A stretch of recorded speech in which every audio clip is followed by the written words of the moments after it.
You just realized your business needed to hire someone yesterday. How can you find amazing candidates fast? Easy. Just use Indeed.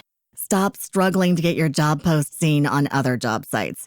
With Indeed sponsored jobs, your post jumps to the top of the page for your relevant candidates, so you can reach the people you want faster. According to Indeed data, sponsored jobs posted directly on Indeed have 45% more applications than non-sponsored jobs. Don't wait any longer. Speed up your hiring right now with Indeed. And listeners of this show will get a $75 sponsored job credit to get your jobs more visibility at Indeed.com/ARTS. Just go to Indeed.com/ARTS right now and support our show by saying you heard about Indeed on this podcast. Terms and conditions apply. Hiring? Indeed is all you need. Hello and welcome to Required Reading, the podcast that revisits the most impactful books from our childhood. I'm your host, Erin Bowles. I am a writer, actor, and comedian, and our guest today is Joanna Truman. Joanna is a writer, director, and game developer based in Los Angeles, working across a range of mediums, including television, books, stage plays, and interactive media. Her short fiction has appeared in Foreshadow, The Magic of Reading and Writing YA, Apex Magazine, and Luna Station Quarterly, as well as being featured on NPR's To the Best of Our Knowledge. In 2024, her short play, What We Left in the Forest, was staged as part of A Light in Dark Places Plays for Hope showcase supporting mental health and suicide prevention. Joanna is currently a creative director at NBC, where she leads marketing creative on major franchises such as The Voice. Prior to that, she developed award-winning campaigns for Disney, Pixar, Marvel, and Lucasfilm. She also served as a writer on season 1 of Muppets, now on Disney+. In her free time, she enjoys crocheting, indoor cycling, and wrangling her 3 cats. Hello! Hello. Thanks for having me. I think I just saw one of the cats. Okay, yeah, I'm so sorry. She was probably yelling during the intro, like, please be quiet. She's in my lap. Hopefully she'll be quiet. We'll see. I did not hear her at all. You're so good. Okay, good. Our book today is one I'm so excited to talk about, from 1964, written and illustrated by Louise Fitzhugh, Harriet the Spy. Yes, one of my favorites. How did this book first come into your life? What's your story with it? I first discovered this book, I think probably how most like millennials, I'm guessing, did, which is through the Nickelodeon movie. Of course, it was when there were VHS tapes. So I had it on like the orange VHS from Nickelodeon. And I would take it to my mom's work when she took me to work with her, and I would just watch it literally back to back, like watch it, rewind it, watch it again, watch it again, watch it again, like the entire day that I was there. So when I found out that it was a book, I was so excited because it was like the story that I love is something that I can read, which is even better than watching a movie for me. So yeah, it was sometime, I'm guessing around like late elementary school to middle school is probably when I first picked it up. This book surprised me, and learning also about... Hi, this is Erin from the Edit Bay. A couple months ago, my boyfriend turned our closet into a little podcast station for me. That's so nice. However, the internet in our whole apartment is hot garbage, and really particularly bad in the podcast closet. So my audio specifically, is skipping, giant parts are missing. Bear with me, I'm going to figure it out. At this moment in time, I am launching into the biography of the author of Harriet the Spy, Louise Fitzhugh, and I know the bio section is going to have a lot of, it's going to need some help. I'm working on it, babes. She is born in Memphis, I think in the late 20s, early 30s. She's in a very, very wealthy family. Her father's family is the wealthy side. Her mother is sort of from the wrong side of the tracks, and they get divorced very shortly after her birth. And there's this very publicized legal battle for custody. Dad gets custody. Mom runs away to Hollywood. Dad gets remarried, and they tell her husband that her mom died. And then while she's a teen, she's working at a local newspaper and finds coverage about the divorce proceedings and learns that they've been lying to her. Wow. I think that even puts a little theme in of sort of parents are people too. A heavy dose of skepticism is important. She starts writing at age 11 and felt really out of place in these debutante circles. And she ends up going to New York and studying painting and poetry and child psychology. She is a lesbian. I don't think she ever stated that herself, but there's this 2020 biography that came out by Leslie Brody, and she talks about her relationship with this photojournalist Amelia when she's young and this sort of renegade art scene that she builds. And actually, Louise Brody in 1988 adapted Harriet the Spy for a stage play, which I thought was so cute. Haha, that's cool. I would like to see that. Yeah. The biography is called Sometimes You Have to Lie, The Life and Times of Louise Fitzhugh, renegade author of Harriet the Spy. The book becomes a literary classic. It's hailed as sort of the advanced guard of a new realism in children's literature that treats kids like complex human beings. This book comes out in 1964, but in 1961, she and a friend, possible lover, Sandra Scopatoni, write a satire of Eloise that is sort of like a beatnik, which is called Suzuki Bean. It is a huge hit. And that I think helps her get her publisher, leads her into Harriet. She's a successful painter. She has a book called Nobody's Family is Going to Change, which is adapted into a musical that's nominated for Tonys called The Tap Dance Kid. The book's film rights, which I don't think were adapted until that Nickelodeon movie in the 90s, were bought the year it was published in 1964. It was like a immediate success. But it's also been banned from some schools because it's, quote, setting a bad example for children. It teaches children to lie, spy, backtalk, and curse.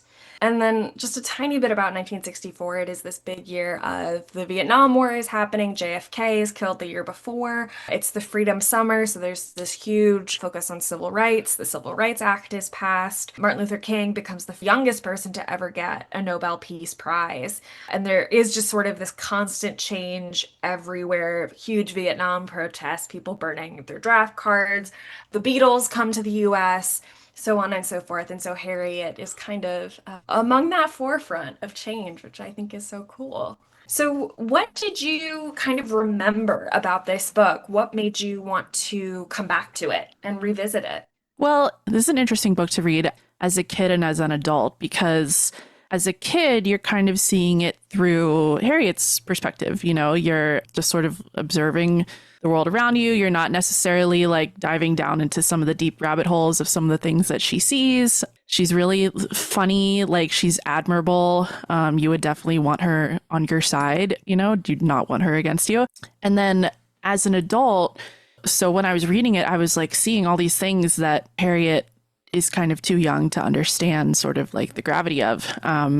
You know, there's a lot of really interesting kind of social commentary and things that I didn't appreciate as a kid about financial inequality. There's a lot of fat phobia, honestly, like a kind of Oh my gosh. shocking amount, Yeah. which was not great. It was interesting to see her write about these things and just think like, man, she doesn't even know. You know, Sport's home life is so difficult. He has to be the adult and his dad is, you know, not taking care of him. She sees all this income inequality with the supermarket owners and feeding the kids. And so it was just really interesting. And knowing obviously that it was written by an adult who, you know, appreciates all those things. And then from a kid's perspective is just kind of an interesting point of view. Yeah. For those who don't know, Harriet the Spy is about an 11-year-old sixth grader, Harriet M Welsh, in Manhattan, who is spying on her neighbors. Her best friend is Sport and Janie. And like you said, Sport, it's incredible. Like, one of the fantastic accomplishments of this book is the richness of the world, of the characters, the detail. Everyone has a complex backstory. Harriet goes into detail on every single classmate's parents. Mm-hmm. Like, Sport's mother is the wealthy parent who's fully absconded, disappeared. He, like you said, is taking care of his dad, making the meals. There are other things like a girl in the class at one point, Harriet says, like, well, why don't you have a dad? It's really, I was very much caught off guard. But Harriet is a little spy. She has this notebook she's always writing in, and the major sort of turning point in this book is that her nanny, Ole Golly, gets married and leaves. And it throws Harriet's life into complete and utter chaos. She goes through this huge emotional change, and her classmates read her notebook with all of their really mean observations about her and sort of trying to suffer and struggle and survive through that. I'm glad you brought up the fat phobia because I was bowled over. This first half, I was like, I really don't know how I'm doing on this book. Harriet is a very mean, very prickly child. And they meet Old Golly's mom. It is sort of a lesson of like, this is how other people live, this is the importance of education. But yeah, those passages are harrowing in how, like, and throughout the book, anytime Harriet is critical of someone, fat is brought in. It is Yeah. really astonishing. And I think, obviously that is kind of a part of the time, unfortunately, like how brutal she is about it. But I was thinking a lot about, is Harriet inherently mean? And like, and sometimes, yes, 100%. And other times it's like she's just a kid who doesn't necessarily have like ill intent behind these things. She just doesn't know sort of how these things can sort of be perceived, like, how other people will take it, what she's saying. And it was funny, I got the 50th anniversary edition.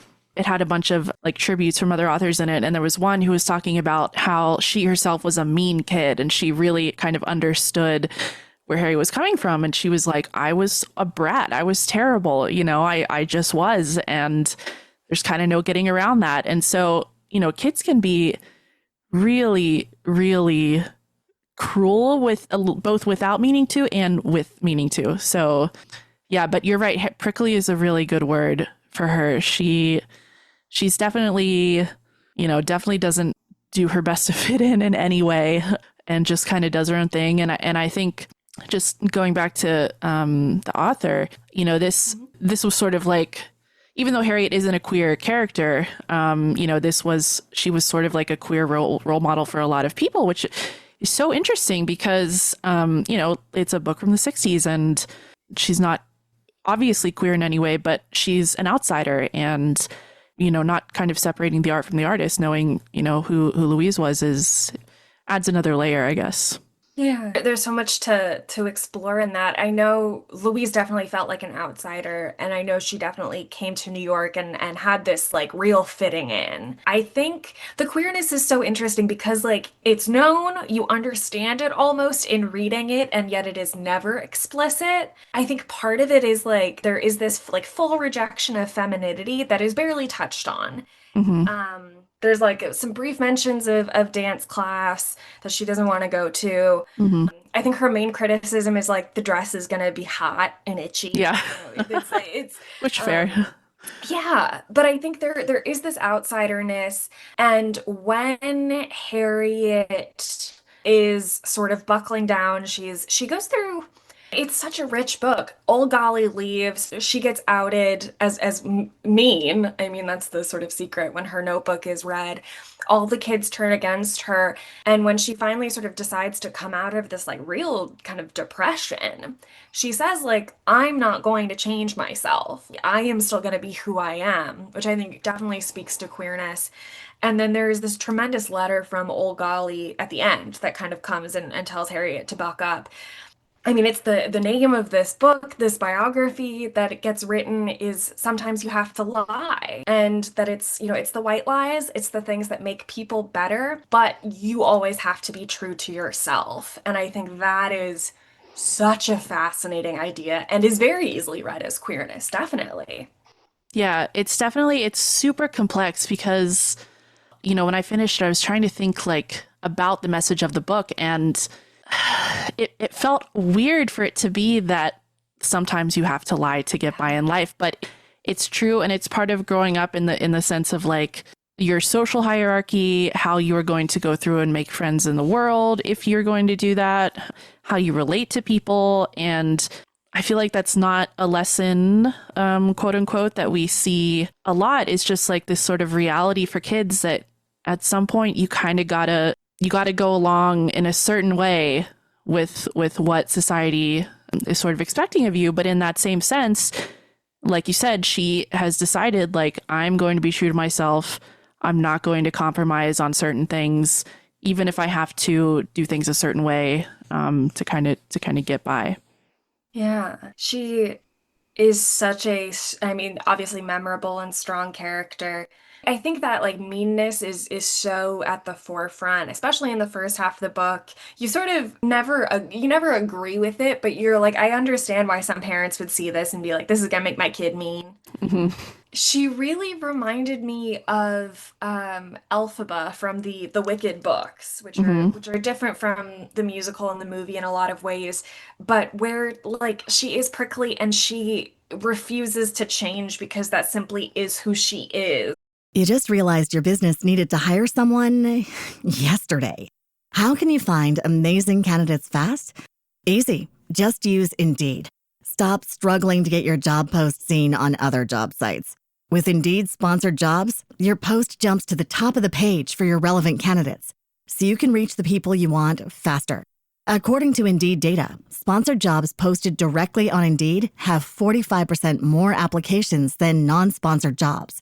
Don't wait any longer. Speed up your hiring right now with Indeed. And listeners of this show will get a $75 sponsored job credit to get your jobs more visibility at Indeed.com/ARTS. Just go to Indeed.com/ARTS right now and support our show by saying you heard about Indeed on this podcast. Terms and conditions apply. Hiring? Indeed is all you need. And she will live with the difficulties and the hardships, sometimes out of spite and sometimes just because like that is who she is. And I love those characters, and I love that especially for a child, of like, be aware of other people's feelings, don't be a scourge on the world, but like it is okay to not be perfect. I loved that. I love, there's a part like when she's spying on their clubhouse, which it's funny how a lot of things in the book are just sort of presented as is, like Yeah. presented as observations that to me are sometimes like really emotionally devastating in ways. And they're not necessarily treated like that in the prose itself.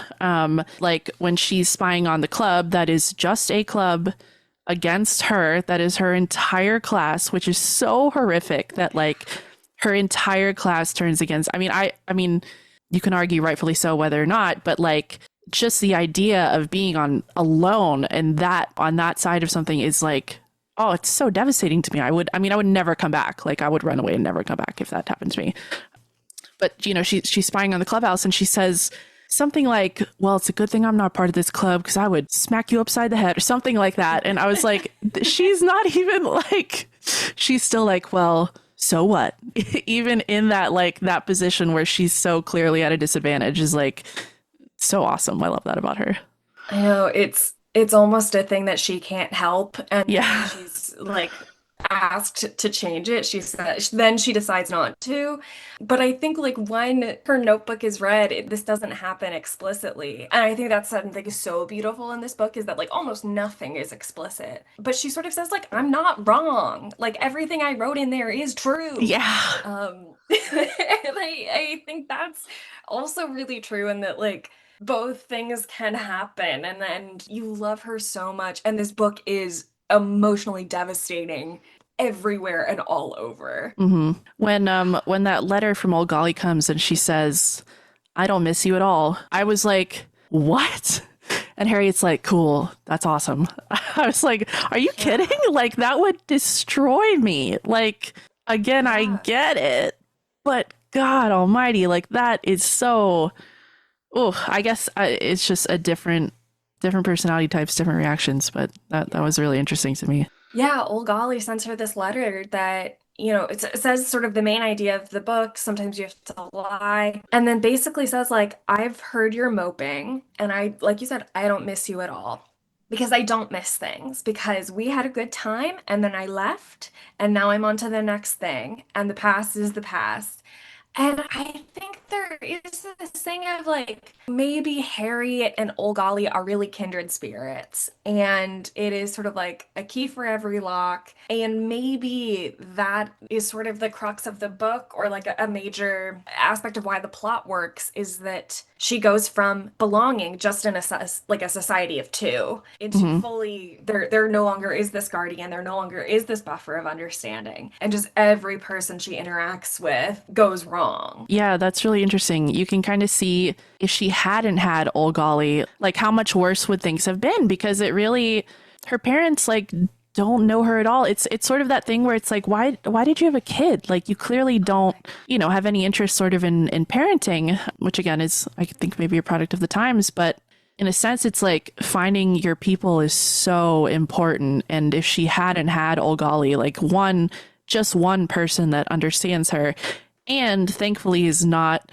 her peer, because that probably would have been a whole different set of trouble, but somebody that can sort of guide her and recognize who she is, and just sort of slightly veer her path so that things turn out a little bit better than they might have otherwise. Yeah, she understands her so well, and I think that makes sense of like Golly really has been the parent. I think it's really beautiful to watch Harriet's parents, the Welshes, come to understand her, and like there are really beautiful moments where they step up.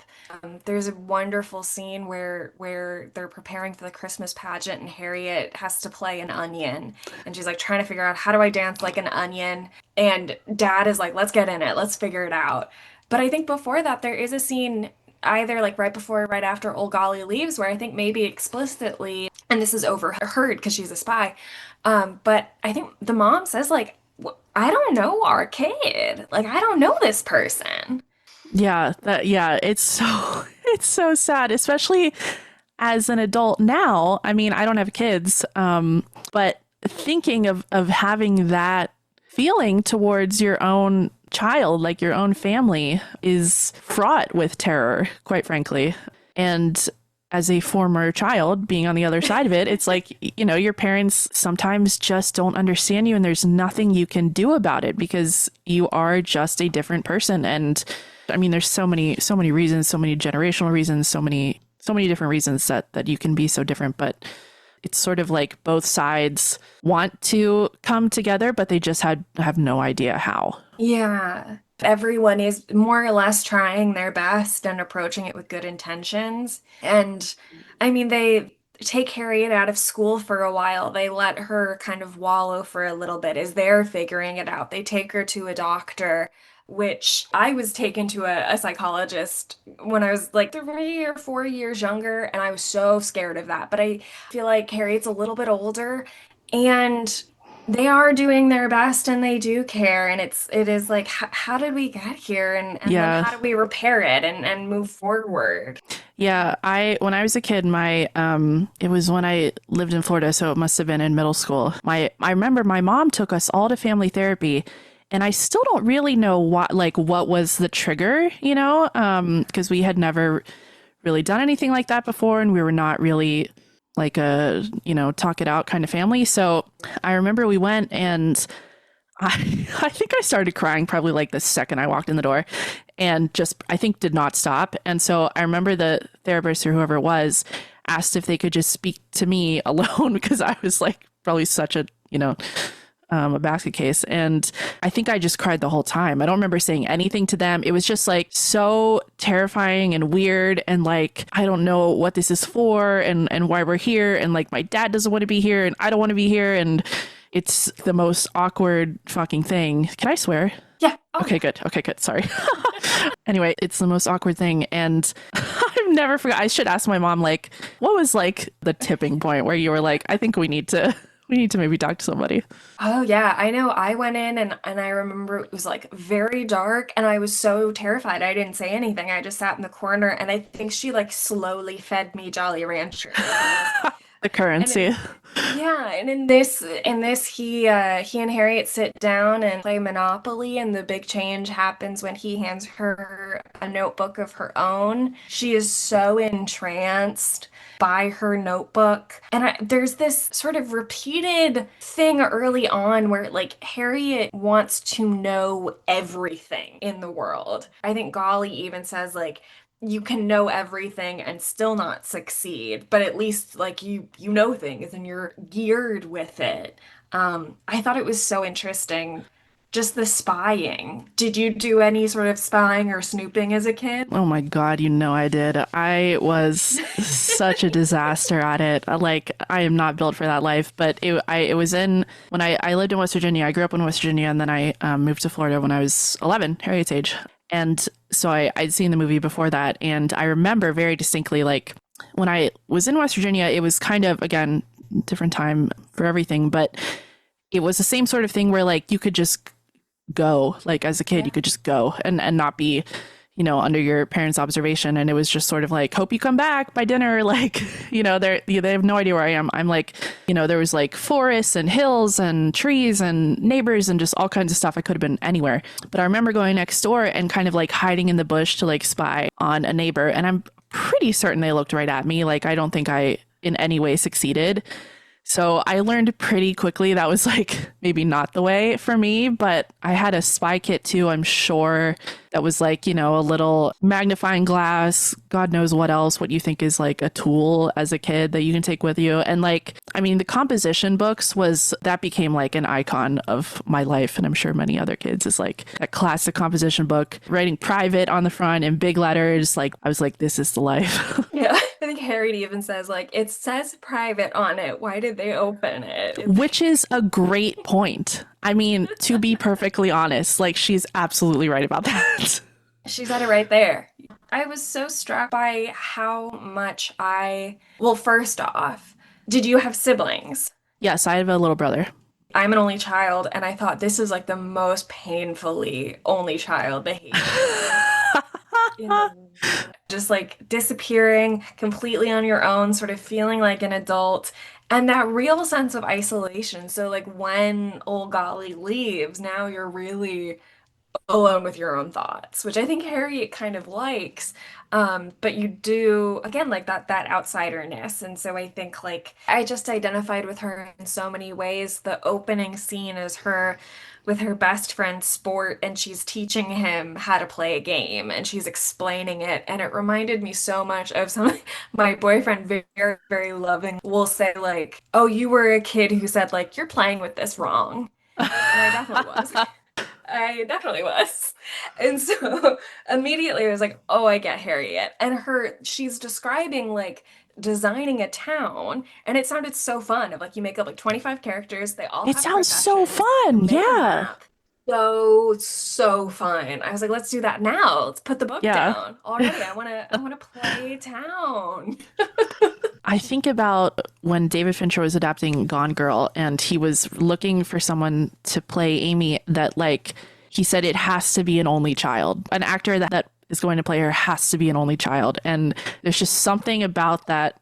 I mean, I guess you can speak to that. I don't really know. Like something about that independence that kind of informs, I guess, how you see the world in a way. I think everyone's different. Sport is an only child, and I think often only children feel adultified, and obviously because of sports external circumstances, that's definitely true. I think, are they all only children? I think Janie is an only child. I think she is, now that you say it, yeah. And I think when you are an only child, part of that is you maybe are more of a sponge for your parents' behaviors, especially with like a lot of the meanness. I think there's one really throwaway line where the kid with the pimples that everyone hates leaves the conversation and Janie says something like, oh, thank gosh he's gone.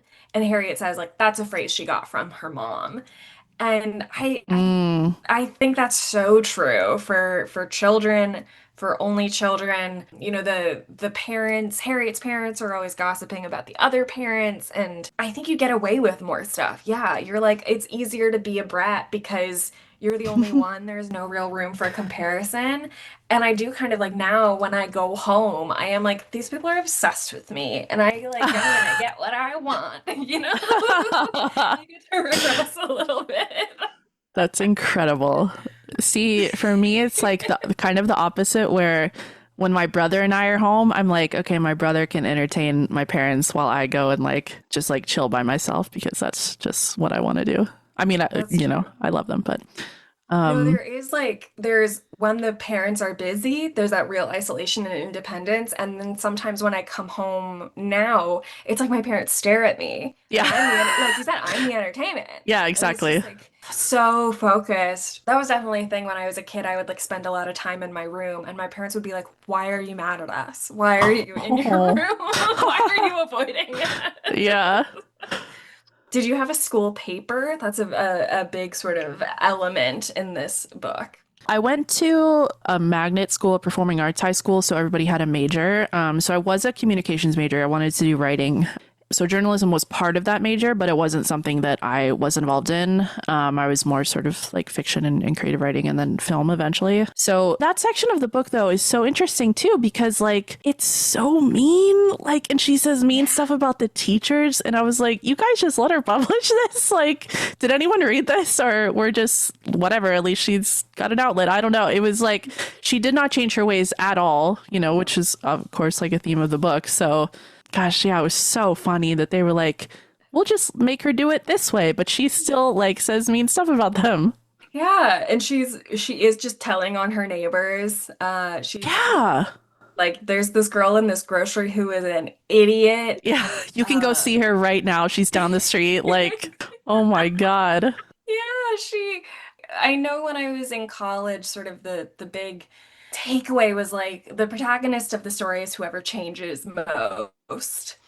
And Harriet changes, but also maintains that real to yourself be true thing that Golly says. What I love about this book is that it is, I think like all fiction, it is sort of an instruction in empathy to understand others.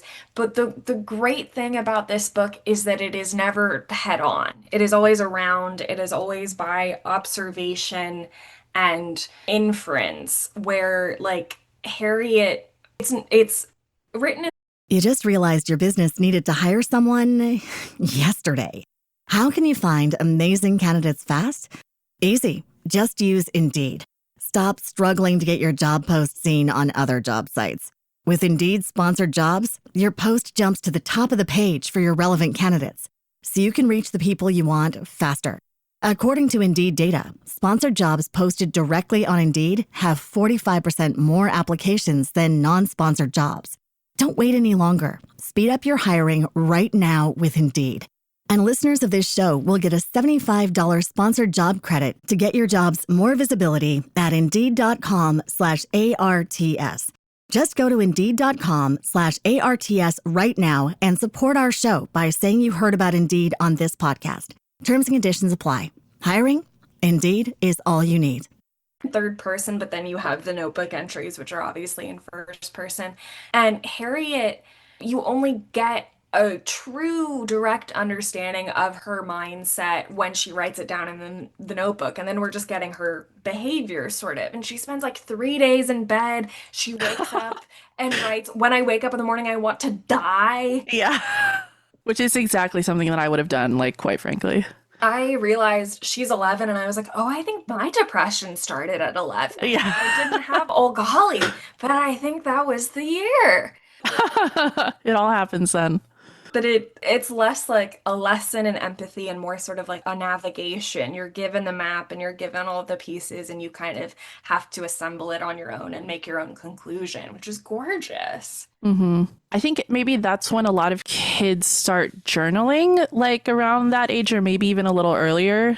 And I remember there was one year where we used to, like, I have a big extended family, and we have a lot of cousins, and all the cousins, all the kids would make like a list of what they wanted for Christmas, and then it would go to everybody in the extended family. So all the aunts and uncles would get you things, like you would get like a billion presents. And there was one year I put on my Christmas list that I wanted a new journal.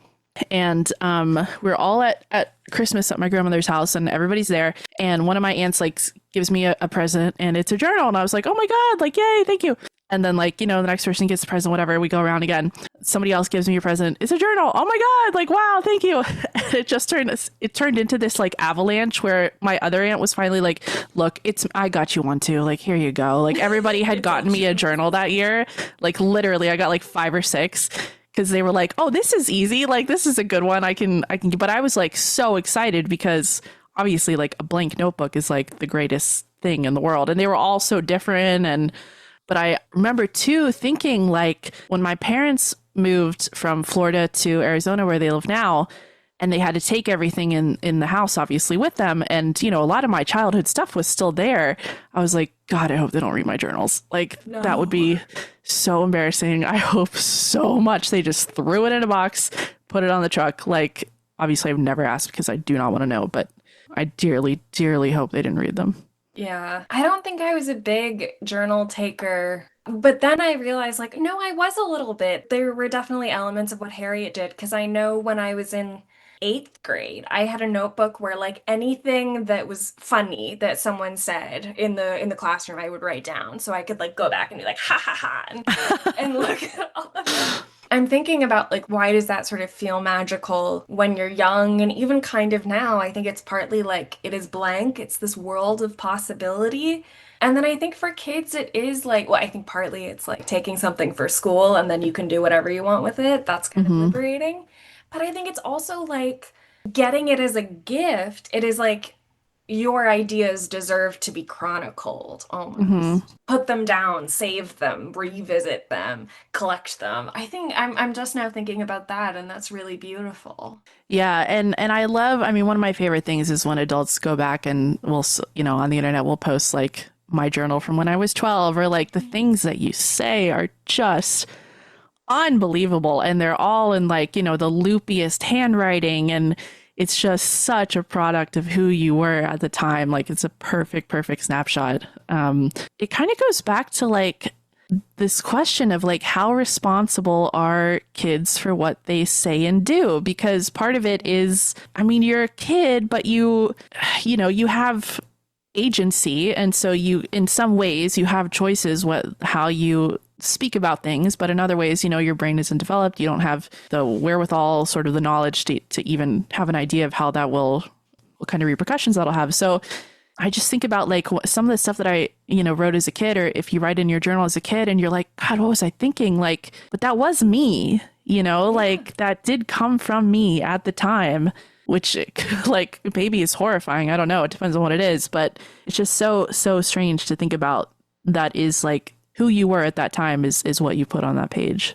Yeah, and I definitely had my mean years, and I think it's like it's a testing of the boundaries, both on purpose and accidentally. Yeah.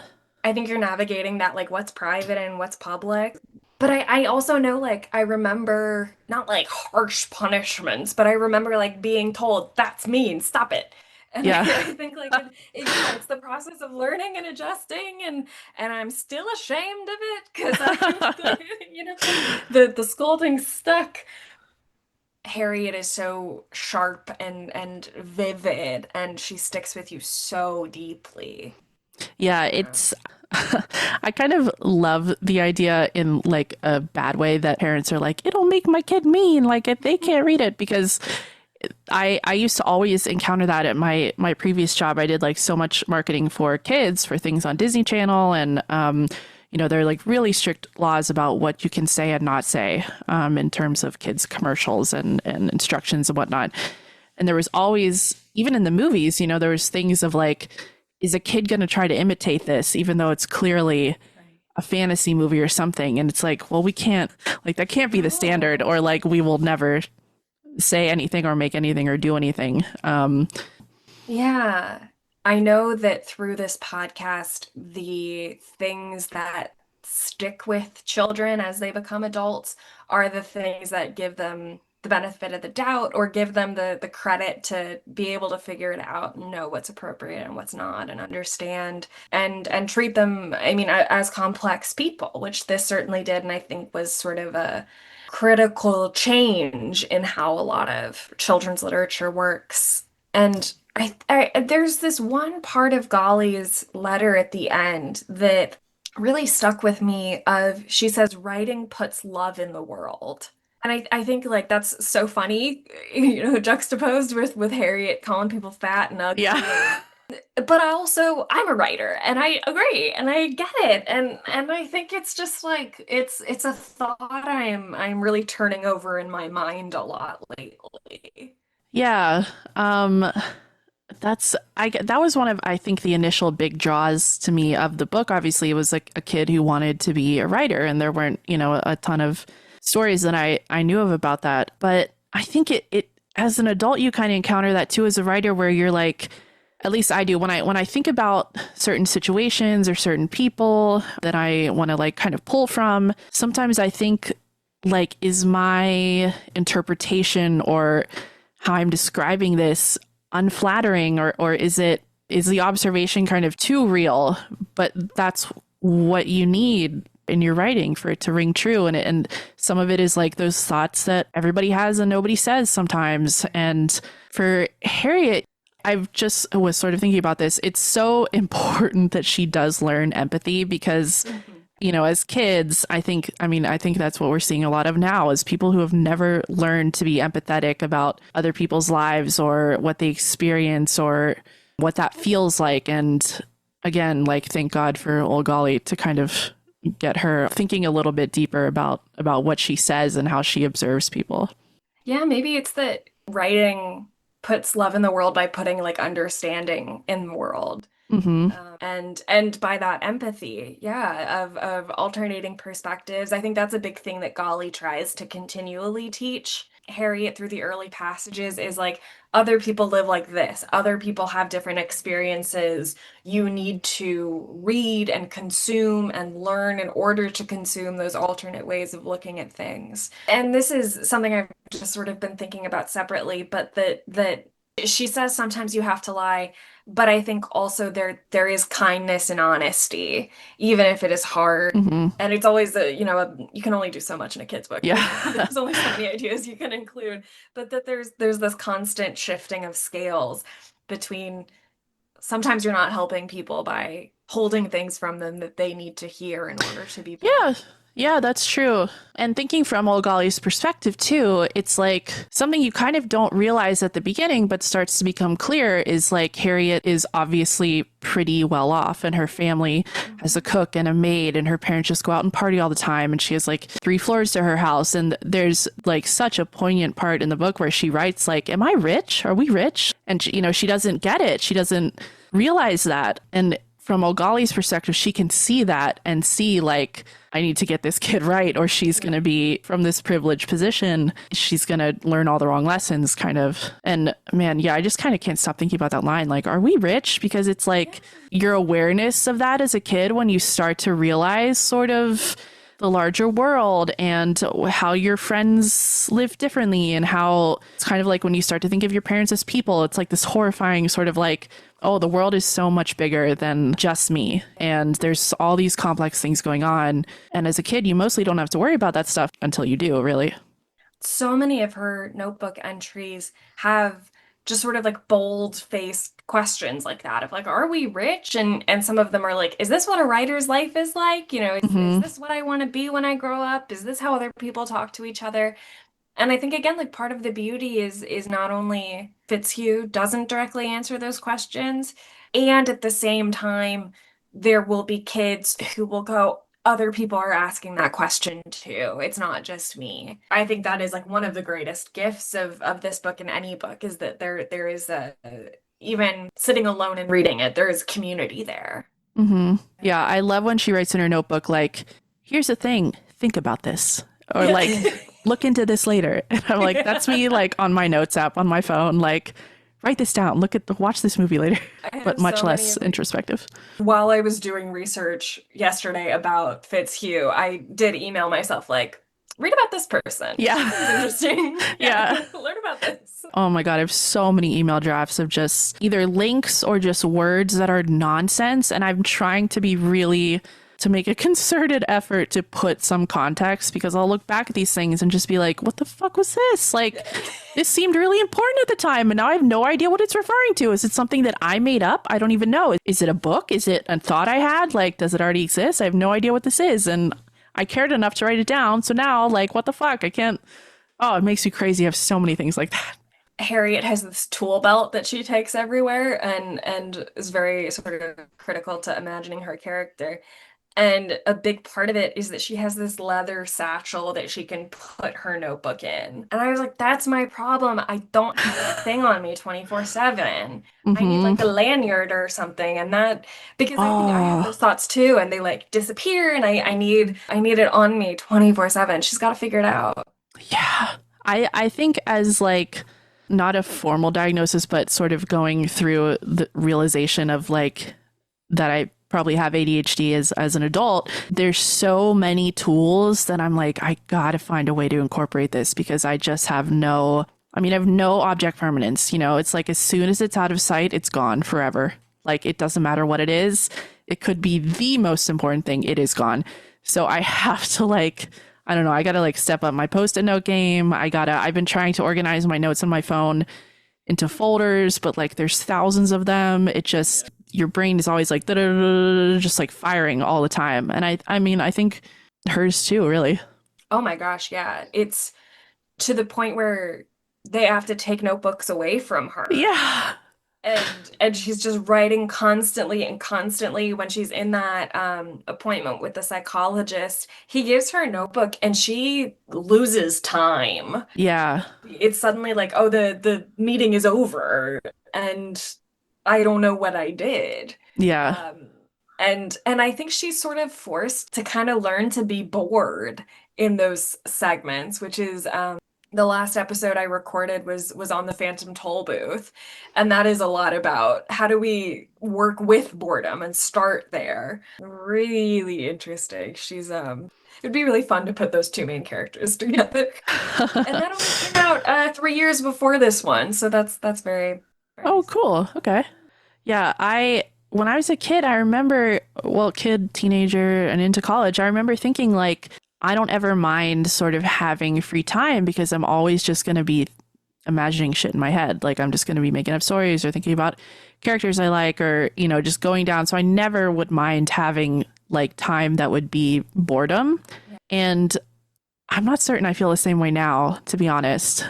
I think because time is so precious, and having any free section of it is like, what can I do? What can I do? What can I do? What do I accomplish right now? Like, there has to be something, or it's going to be gone, and then it's tomorrow, and then it's the next year, and whatever. But at the time, I was like, I'm the perfect kid, because I don't ever get bored. I can just sit here and think about stuff. Yeah.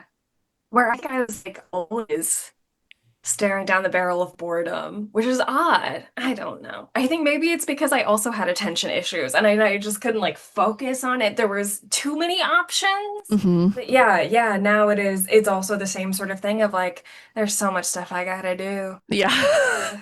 This morning I finally bought new sneakers, and it's like, you know what? The world, my shoes are not falling apart anymore. Heck what yeah. a celebration. Oh my God, I gotta make an eye doctor appointment that I've known I had to make for like weeks now. And as soon as I do it, man, it's going to be great. I can't wait to make that 2-minute call. It's going to change everything. Oof. I'm kind of hesitant to say this specifically, but I do think it's interesting how Harriet is coded to be neurodivergent in some way. Like, that was without a doubt really interesting throughout the book. And again, not something I ever picked up on as a kid, but just like her dedication to routine is like absolutely unmatched, to the point of like there's some part where she wants to go do something else that seems fun, but then like in the back of her mind, that routine, it has to happen, and so she goes and does, you know, whatever she was normally going to do.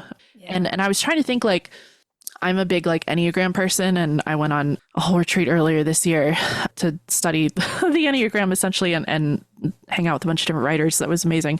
And I was thinking about Harriet, and I would guess that she's an Enneagram 5, which is like the investigator, the person who's like always observing, wants to know everything, wants to have all the knowledge, be prepared with it, can go down a million different sort of rabbit holes. And it's funny too, because I remember one of the things about that particular number was like, if a 5 feels like they're in a conversation that is not really benefiting them and they're not getting anything out of it or learning anything from it, they're like, I'm out. Like without pretense, really. There's no sort of like, gentle exit. It's just sort of like, this doesn't interest me. I want to be out of here. So I'm leaving. And I was like, I kind of loved, like, there's so much that I love and admire about Harriet that I think is similar to a lot of sort of like quote unquote mean characters or, people that just sort of say what they're thinking. Like part of you is like, man, I wish I could do that and just not care. I definitely reading it. I'm not a psychologist. I don't have any kind of expertise on it, but I was sort of like going down a checklist of like extreme routine, sort of like, brutal honesty, texture issues, so loud. Every single time she closes her notebook, it is the word slam. Yes. Yeah. Every single time. And she loves to run up and down the stairs, just screaming and singing. Yeah. I know. I was like, that is it's so kid. Kids are so loud and they don't care or know like necessarily. And you're like, God, can we just take it down a little bit? Like, and they just have no awareness. They're just like everywhere, like slamming stuff, knocking over stuff. And there's so many like just great details about that of being a real kid. Yeah. I mean, it is a spectacularly written book. Like there is such care in sort of every word. I mean, I end the show with, would you consider it required reading? And I know I say, heck yeah. Yes, I would definitely say yes. I would say, especially if you are a writer now or like have, ever wanted to be a writer, like absolutely required reading. Especially, as a kid, like we talked about, like seeing a kid who wants to be a writer was so cool and so like aspirational for me. Whereas, a lot of other, their kids having adventures and I don't know, fighting dragon, whatever it is, like, doing crazy stuff. And I was like, she just wants to be a writer. Like, and that's how I felt. So yeah, I mean, it is required reading and it's complicated, it leaves you with complicated feelings and not necessarily a super clear message where you can sort of close it and be like, great, now I get it. Like there's just a lot of feelings that you're kind of left with that will, that you have to kind of turn over in your head a little bit. But especially, I mean, also for writers, like just in terms of portraying kids, like incredible. It's so good. The dialogue is so good. And she does so much with it not being boring, I mean, it's just Harriet sort of in her routine, living her life. She goes to school, she has her friend, she does her writing and her parents and everything, but it's never boring. Louise Fitzhugh does that really, really, really well. I saw this in sort of talking about the book in a historical perspective. It's so normal. Yeah. It's so deeply real. Every single event in this can happen. And I am pretty sure I wasn't interested in books like that when I was young. And I love that it exists and that it's so rich and vivid. It's wonderful. Required reading. Absolutely. Well, thank you so much for coming on and bringing this book into my life because I had never read it before. Where would you like to be found? Do you have anything to plug? Ooh. Well, I'm on Instagram at Joanna Truman. Yeah, not too much to plug right now. Just sort of chugging along on a novel that will hopefully be done before the end of this year, and start the whole process that I can't wait. Yeah. Besides that, I mean, I have my website joannatruman.com that has kind of all my fiction and links and stuff for any of my work. So that's about it. Wonderful. Well, thank you so much. Thank you. Thanks so much for having me. Delight. I'm going to end the recording. Okay. You just realized your business needed to hire someone yesterday. How can you find amazing candidates fast? Easy. Just use Indeed. Stop struggling to get your job post seen on other job sites. With Indeed sponsored jobs, your post jumps to the top of the page for your relevant candidates, so you can reach the people you want faster. According to Indeed data, sponsored jobs posted directly on Indeed have 45% more applications than non-sponsored jobs. Don't wait any longer. Speed up your hiring right now with Indeed. And listeners of this show will get a $75 sponsored job credit to get your jobs more visibility at Indeed.com/ARTS. Just go to Indeed.com/ARTS right now and support our show by saying you heard about Indeed on this podcast. Terms and conditions apply. Hiring? Indeed is all you need.